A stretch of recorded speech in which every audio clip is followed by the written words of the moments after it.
Hi, I'm Kate and welcome to Keep On Moving. This is Nutrition for Joint Health. Whether you have issues with your joints from a health condition such as arthritis or something like that, maybe just from years of wear and tear, or perhaps some sort of injury, it can be really detrimental to your daily life and you can find things quite tricky. Diet does play a role in joint issues, and there are things that we can do that will make things a little bit easier.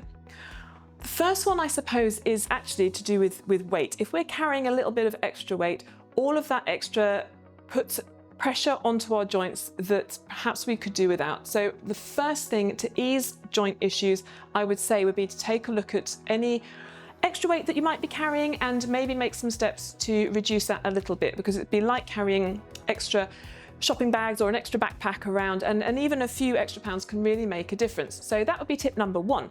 In terms of what our diet can do, so joint problems are often exacerbated by inflammation, and particularly things like rheumatoid arthritis. They are inflammatory conditions.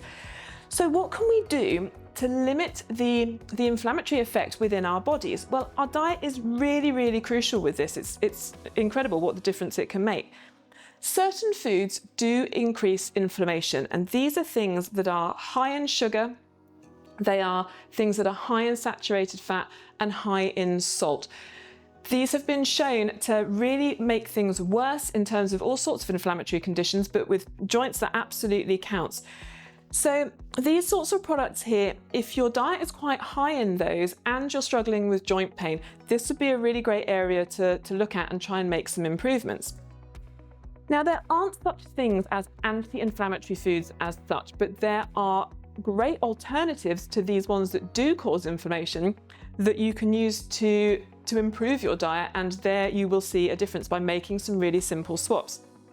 We'll start with the sugary drinks. If you have problems with your knees, problems with your hips, and you're consuming a vast number of high sugar drinks, please see if you can make a change just to good old water. There's nothing that's going to beat it. Water is really important for joints as well, and keeping us lubricated and making sure we are comfortable within our bodies and our bones and our structures there. So really keep an eye on your water content. That can make a massive difference.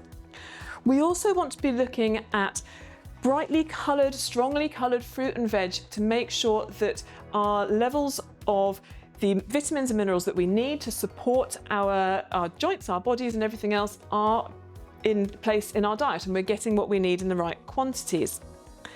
You have probably heard of omega-3 as being really important in joint health. It's found, as you may know, in oily fish. That means things like sardines, mackerel, salmon. If you are vegetarian or vegan, then there are absolutely plant-based sources of omega-3. It doesn't have to come from fish at all. If you are happy to eat fish, then really easy ways to get it into your diet are things like these little tins, super cheap tins of mackerel here. Similarly, could be sardines, a lovely addition to your lunch. Feels a little bit old school, but they're worth a revisit if it's something you haven't looked at for a while. Not expensive and really good to have around. Tin tuna as well. Tuna is not a particularly oily fish, but it is really great to make sure you're getting a lovely load of protein in there, and that's a nice thing to have around.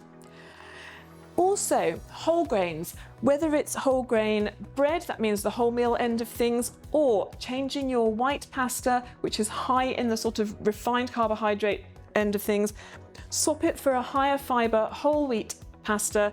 It doesn't taste the same, I can't pretend it does, but you get used to it and it's perfectly decent, but a lovely way to get more fibre in, but also to be moving away from the inflammatory effects of the more processed white versions.